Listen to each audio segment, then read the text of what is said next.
dapat menjadi jalan untuk pemberitaan Injil. Mari kita membaca yang ditulis oleh Rasul Paulus di dalam Filipi 1 ayat 12. Aku menghendaki saudara-saudara supaya kamu tahu bahwa apa yang terjadi atasku ini justru telah menyebabkan kemajuan Injil. Ketika Paulus berkata, apa yang terjadi atasku, maksudnya adalah penderitaan yang dia alami saat itu, di mana ia sedang berada di dalam penjara. Tidak ada kepastian kapan ia akan keluar. Pada waktu itu ia dipenjara di bawah kekuasaan kerajaan Roma, dan tentara Romawi terkenal sebagai orang-orang yang sangat kejam.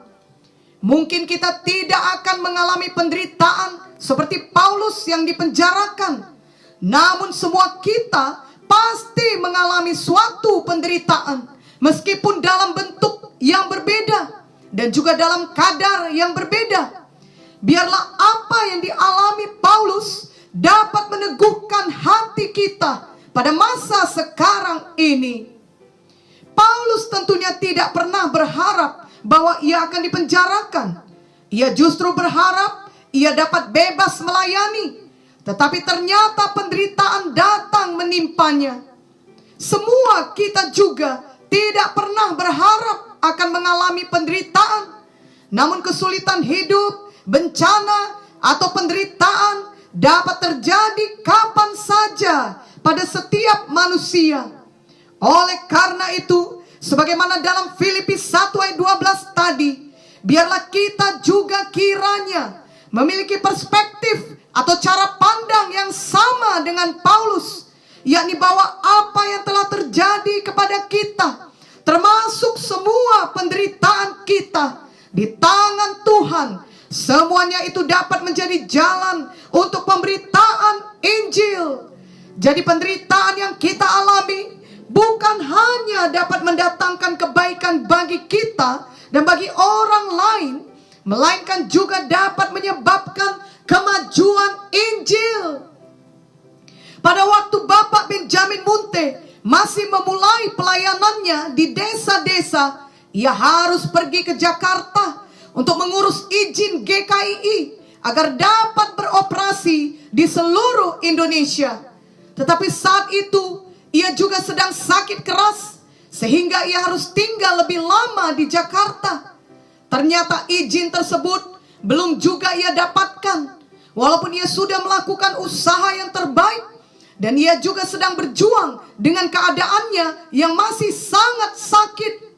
Ia sangat menderita saat itu. Suatu hari ia naik bus umum dan harus dipapah untuk pemeriksaan laboratorium di rumah sakit Pertamina. Ketika bus tersebut melewati Stadion Senayan, Bapak Munte berkata, suatu hari saya akan berkhotbah memberitakan Injil di stadion yang besar ini. Walau ia sedang sakit, ia beriman untuk memberitakan Injil kepada banyak orang di stadion yang besar itu. Dan ia mengucapkan perkataan imannya. Penderitaan penyakit yang dialaminya justru membuatnya semakin beriman untuk sembuh, untuk kembali sehat, dan kemudian untuk memberitakan Injil kepada banyak orang. Belasan tahun kemudian, Bapak Munte benar-benar berkhotbah di Stadion Senayan yang dihadiri puluhan ribu orang untuk memberitakan Injil Kristus yang disertai dengan mujizat Tuhan. Bahkan pada hari tersebut hujan turun, namun jiwa-jiwa tetap tinggal di tempatnya untuk mendengarkan firman Tuhan dengan sungguh-sungguh. Dan banyak kesaksian mujizat terjadi kepada jiwa-jiwa tersebut. Dan akhirnya izin gereja GKII juga berhasil didapatkan, sehingga saat ini banyak cabang GKII dapat beroperasi di seluruh Indonesia, di mana setiap minggunya selalu saja diberitakan Injil Tuhan, dan selalu ada jiwa-jiwa yang menjadi percaya kepada Tuhan Yesus dan menerima keselamatan. Selain itu, ketika Bapak Munte dalam keadaan sakit tersebut, ia juga sempat dirawat di rumah sakit di Jakarta. Selama ia masih cukup kuat untuk berjalan, ia berkeliling rumah sakit tersebut dan memberitakan Injil kepada pasien lain yang mau menerima firman Tuhan. Dan bahkan kemudian mendoakan orang sakit yang lain yang sedang dirawat di sana. Dan di antara mereka yang didoakan itu, banyak yang mengalami kuasa Tuhan.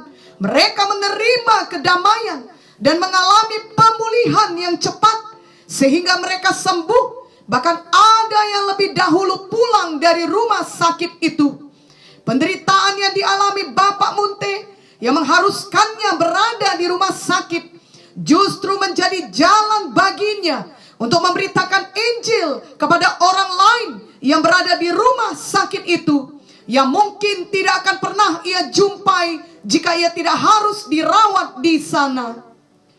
Seringkali dalam kehidupan sehari-hari, di dalam masalah dan penderitaan yang kita alami, hal itu dapat membuka jalan bagi pemberitaan Injil, bila saja kita mau sensitif terhadap pimpinan Roh Kudus. Misalnya ketika kita di dalam sebuah taksi, lalu kita terjebak kemacetan, di mana seharusnya kita menempuh perjalanan dalam waktu 15 menit saja. Tetapi karena macet, kelihatannya kita akan menghabiskan waktu lebih dari setengah jam dalam taksi tersebut. Kita mengalami penderitaan ringan berupa penundaan karena kemacetan. Namun bisa saja hal itu menjadi kesempatan baik kepada kita untuk menjalin percakapan dengan supir taksi, di mana kemudian kita dapat membagikan kesaksian hidup kita yang sudah mendapat jaman kasih Tuhan Yesus. Atau mungkin ketika kita harus ikut dalam antrian panjang di suatu tempat untuk suatu urusan penting, maka penderitaan ringan karena mengantri tersebut dapat menjadi kesempatan baik bagi kita untuk berkenalan dengan orang lain yang ada di samping kita. Perkenalan itu dapat bertumbuh menjadi pertemanan yang terus berkembang menjadi persahabatan yang kemudian kelak akan membuka kesempatan bagi kita untuk memberitakan Injil melalui kesaksian hidup kita kepadanya. Atau mungkin tiba-tiba pada suatu hari ban mobil kita kempes karena bocor. Hal ini tentunya di luar dugaan kita, dan kita harus memperbaikinya agar mobil kita dapat digunakan kembali. Penderitaan ringan yang kita alami, di mana kita harus pergi ke bengkel, bisa saja menjadi kesempatan baik, di mana kita bertemu dengan karyawan atau montir di sana yang sedang membutuhkan doa. Lalu dengan pimpinan Tuhan, kita dapat menjalin komunikasi dengannya dan kemudian mendoakannya. Bila kita memiliki hati untuk keselamatan jiwa-jiwa, maka kita memiliki sudut pandang yang berbeda untuk semua kesulitan atau penderitaan yang terjadi dalam hidup kita. Baik itu penderitaan ringan maupun penderitaan berat, kita melihatnya sebagai jalan untuk pemberitaan Injil. Dalam Filipi 1 ayat 12, kita sudah membaca bahwa Paulus berkata, "Aku menghendaki saudara-saudara supaya kamu tahu bahwa apa yang terjadi atasku ini justru telah menyebabkan kemajuan Injil." Pada ayat selanjutnya, yakni Filipi 1 ayat 13 dituliskan, "Sehingga telah jelas bagi seluruh istana dan semua orang lain bahwa aku dipenjarakan karena Kristus." Jadi jika bukan karena dipenjarakan, Paulus mungkin tidak mempunyai kesempatan untuk menjadi saksi Tuhan bagi seluruh istana. Tentunya termasuk di dalamnya adalah para penjaga atau tentara Romawi yang bergiliran menjaga Paulus. Lalu semua orang lain yang ditulis Paulus dalam ayat 13, mungkin saja dimaksudkan Paulus adalah kepada keluarga kerajaan yang ada di istana, yang tidak akan pernah dapat dijumpai Paulus seandainya saja ia tidak menjadi tawanan atau dipenjarakan. Dalam Filipi 4 ayat 22 dituliskan, salam kepadamu dari segala orang kudus, khususnya dari mereka yang di istana Kaisar. Hal ini berarti pemberitaan Injil yang disampaikan Paulus telah memberikan buah, di mana ada orang-orang yang menjadi percaya dalam istana Kaisar. Dan itulah sebabnya mereka ikut memberi salam kepada jemaat Tuhan di Filipi. Betapa luar biasanya cara Tuhan bekerja. Tidak ada penderitaan yang sia-sia bagi anak-anak Tuhan yang percaya penuh kepada Tuhan. Paulus tidak pernah berencana ia menderita menjadi tawanan ataupun dipenjarakan. Namun Tuhan tetap mempunyai rencananya pada saat kita di dalam penjara ataupun pada saat kita menjadi tawanan.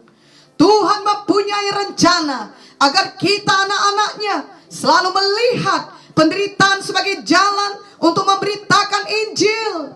Biarlah kisah-kisah ini mengingatkan kita selalu bahwa pada saat rencana kita hancur berantakan, maka rencana Tuhan bagi kita tidak pernah dapat dihancurkan.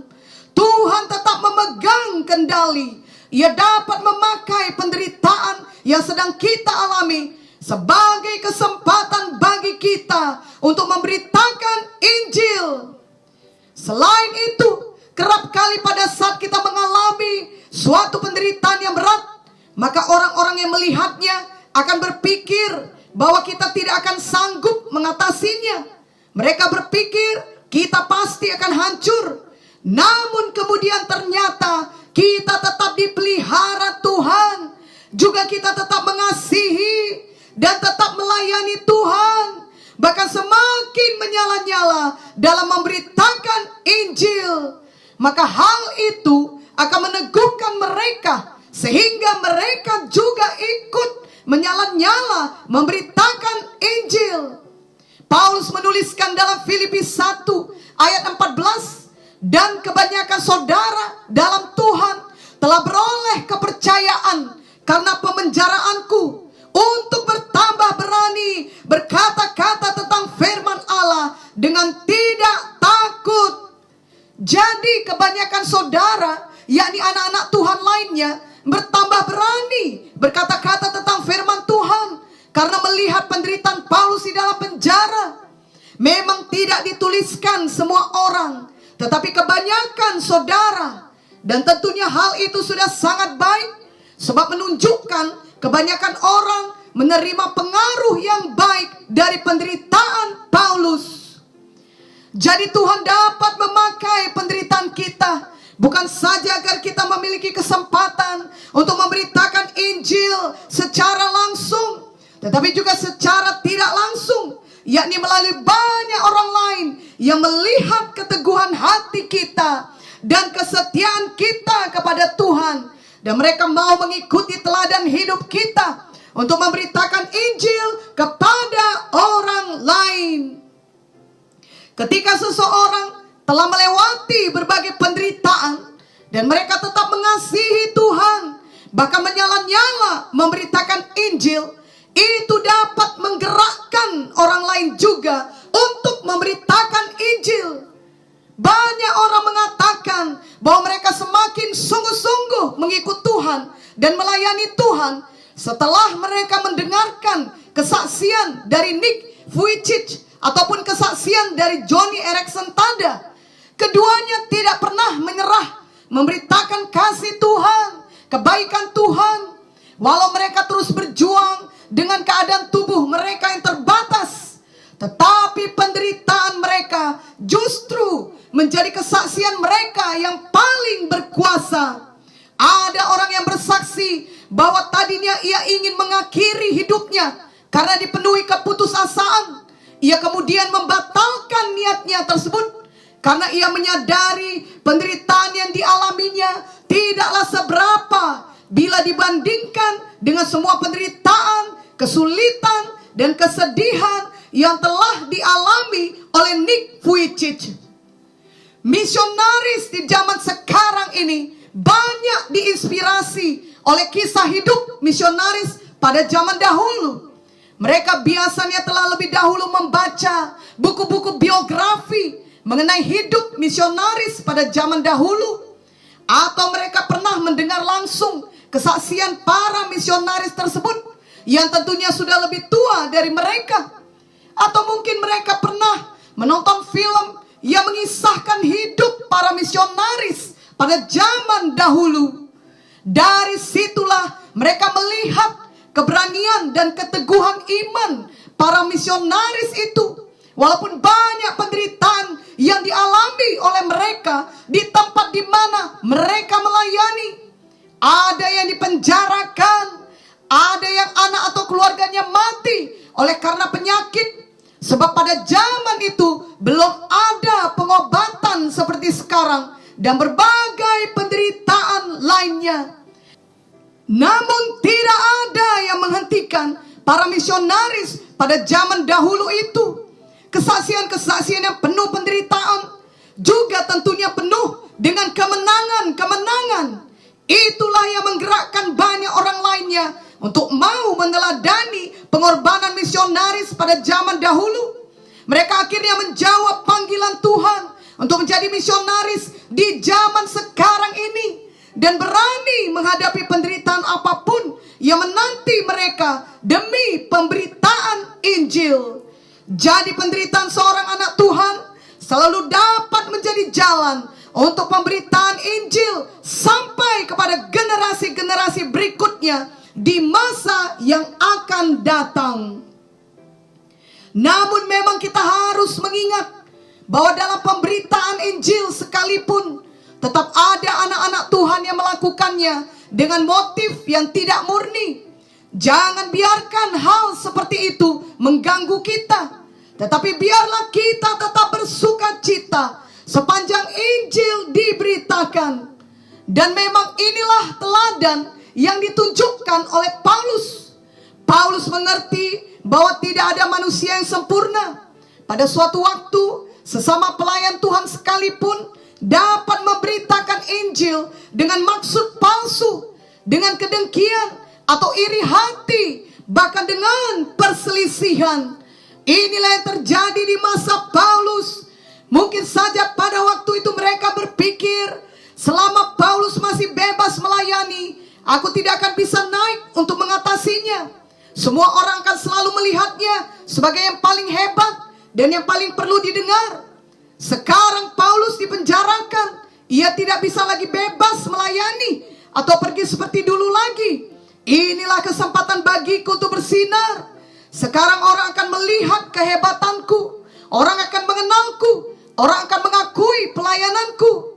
Dan mereka bermaksud agar Paulus bertambah sedih dan bertambah berat bebannya di penjara. Namun walaupun mereka berpikir dan berbuat seperti itu, Paulus tetap tidak terganggu. Paulus tentunya percaya bahwa mereka semua adalah milik Tuhan. Tuhanlah yang berkuasa untuk memelihara, membentuk, dan mengajari mereka. Dari hati Paulus, ia bersuka cita, Injil terus diberitakan, walau dengan maksud apapun. Yang terpenting bagi Paulus adalah firman Tuhan terus dibagikan kepada sebanyak-banyaknya orang. Marilah kita membaca Filipi 1 ayat 15 sampai 18. Ada orang yang memberitakan Kristus karena dengki dan perselisihan, tetapi ada pula yang memberitakannya dengan maksud baik. Mereka ini memberitakan Kristus karena kasih, sebab mereka tahu bahwa aku ada di sini untuk membela Injil. Tetapi yang lain karena kepentingan sendiri dan dengan maksud yang tidak ikhlas. Sangkanya dengan demikian mereka memperberat bebanku dalam penjara. Tetapi tidak mengapa, sebab bagaimanapun juga Kristus diberitakan, baik dengan maksud palsu maupun dengan jujur. Tentang hal itu aku bersuka cita, dan aku akan tetap bersuka cita. Inilah teladan kita. Biarlah mulai saat ini yang terpenting bagi kita adalah Injil terus diberitakan. Yang terpenting bagi kita ialah nama Yesus terus diberitakan dan jiwa-jiwa diselamatkan dari hukuman kekal. Dan kita akan tetap bersuka cita karena itu. Janganlah lagi mau bersedih bila di saat kita menderita karena melayani Tuhan, kita melihat sesama anak Tuhan lainnya tidak peduli, bahkan justru memanfaatkan kesempatan itu agar mereka naik bersinar seperti yang dialami oleh Paulus. Janganlah pula heran dan kecewa bila kita melihat ada kepalsuan di dalam pelayanan, sebab hal itu memang sudah ada sejak dahulu. Paulus telah menuliskannya untuk mempersiapkan kita semua pada zaman sekarang ini. Marilah kita memilih untuk bersuka cita bahwa Injil terus diberitakan. Ingatlah untuk selalu menyerahkan semua hal ini ke dalam tangan Tuhan. Tuhan adalah hakim. Jadi janganlah kita menjadi hakim bagi sesama kita. Namun untuk diri kita sendiri, biarlah kita selalu memberitakan Injil dengan motif yang benar, dengan tulus hati dan ikhlas, dengan didasari kasih dan dengan maksud yang baik dan yang jujur seperti teladan Paulus. Mari kita membaca 1 Tesalonika 2 ayat 2 sampai 5. Tetapi sungguh pun kami sebelumnya, seperti kamu tahu, telah dianiaya dan dihina di Filipi. Namun dengan pertolongan Allah kita, kami beroleh keberanian untuk memberitakan Injil Allah kepada kamu dalam perjuangan yang berat. Sebab nasihat kami tidak lahir dari kesesatan atau dari maksud yang tidak murni, dan juga tidak disertai tipu daya. Sebaliknya, karena Allah telah menganggap kami layak untuk mempercayakan Injil kepada kami, karena itulah kami berbicara, bukan untuk menyukakan manusia, melainkan untuk menyukakan Allah yang menguji hati kita. Karena kami tidak pernah bermulut manis, hal itu kamu ketahui, dan tidak pernah mempunyai maksud loba yang tersembunyi. Allah adalah saksi. Penderitaan dapat menjadi jalan untuk pemberitaan Injil. Juga dinyatakan jelas dalam penderitaan Paulus saat ia di penjara. Sebab dalam penjara itulah ia menulis banyak surat kepada jemaat Tuhan pada masa itu, yang akhirnya surat-surat tersebut menjadi berbagai kitab dalam perjanjian baru. Begitu dahsyatnya ayat-ayat firman yang dituliskan Paulus dari dalam penjara, yang terus dipakai sebagai pemberitaan Injil sampai pada zaman sekarang ini. Setan bermaksud menghentikan Paulus dengan memenjarakannya. Namun justru dari dalam penjara, Paulus tidak dapat dihentikan untuk terus menulis firman Tuhan. Marilah kita juga mengingat kisah Sadrah, Mesah, dan Abednego, di mana mereka harus dimasukkan ke dalam perapian yang menyala, bahkan dibuat 7 kali lebih panas dari biasanya, sampai nyala api membakar mati orang-orang yang mengangkat Sadrah, Mesah, dan Abednego. Namun ketiganya tidak terluka atau terbakar sedikit pun. Kemudian ternyata dalam perapian itu tanpa ada orang keempat berjalan bersama mereka. Sesungguhnya Tuhan selalu menyertai kita ketika kita sedang di dalam penderitaan sehebat apapun, sepanas apapun perapian penderitaan yang kita alami. Ingatlah akan Sadrah, Mesah, Abednego, bahwa mereka baik-baik saja. Tubuh mereka tidak luka oleh api, rambut di kepala mereka tidak hangus, jubah mereka tidak berubah apa-apa, bahkan bau kebakaran pun tidak ada pada mereka.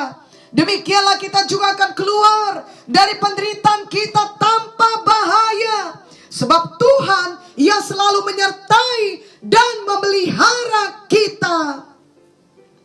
Dalam Daniel 3 ayat 28 sampai 29 dituliskan, berkatalah Nebukadnezar, Terpujilah Allahnya Sadra, Mesa, dan Abednego.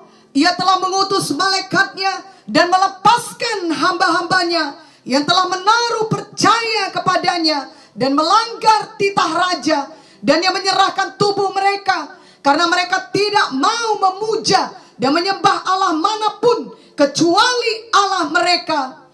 Sebab itu aku mengeluarkan perintah bahwa setiap orang dari bangsa, suku bangsa, atau bahasa manapun ia yang mengucapkan penghinaan terhadap Allahnya Sadra, Mesa, dan Abednego akan dipenggal-penggal dan rubahnya akan dirobohkan menjadi timbunan puing. Karena tidak ada Allah lain yang dapat melepaskan secara demikian itu.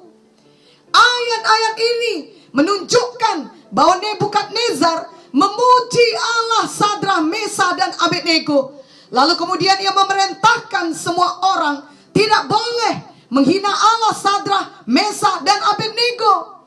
Jadi penderitaan yang dialami ketiganya justru menjadi jalan untuk menyatakan kepada raja, kepada semua pembesar, bahkan kepada setiap orang pada masa itu, bahwa Tuhan mereka adalah Tuhan yang hidup dan yang berkuasa.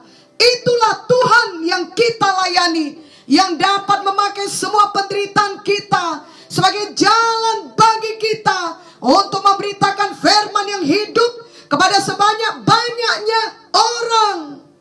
Biarlah penderitaan yang kita alami tidak akan pernah menghancurkan kita, tetapi biarlah itu menjadi jalan untuk pemberitaan Injil, baik secara langsung ataupun tidak langsung, baik untuk masa sekarang ini ataupun untuk masa yang akan datang. Janganlah menyerah saat berbagai penderitaan datang menimpa kita. Berdoalah supaya Tuhan menyatakan kepada kita agar di saat yang tepat semua penderitaan itu dapat menjadi kesempatan bagi kita untuk menjadi saksi Tuhan dan memberitakan tentang Tuhan Yesus kepada orang lain. Dan dalam semua prosesnya, ingatlah selalu bahwa hadirat Roh Kudus yang menyanggupkan kita, dan Roh Kudus juga yang menghibur kita dari hari ke hari. Ingatlah Yohanes 16 ayat 33 yang berkata, semuanya itu kukatakan kepadamu supaya kamu beroleh damai sejahtera dalam aku. Dalam dunia kamu menderita penganiayaan, tetapi kuatkanlah hatimu, aku telah mengalahkan dunia. Juga kisah para rasul 1 ayat 8 yang berkata, tetapi kamu akan menerima kuasa kalau Roh Kudus turun ke atas kamu, dan kamu akan menjadi saksiku di Yerusalem dan di seluruh Judea dan Samaria dan sampai ke ujung bumi.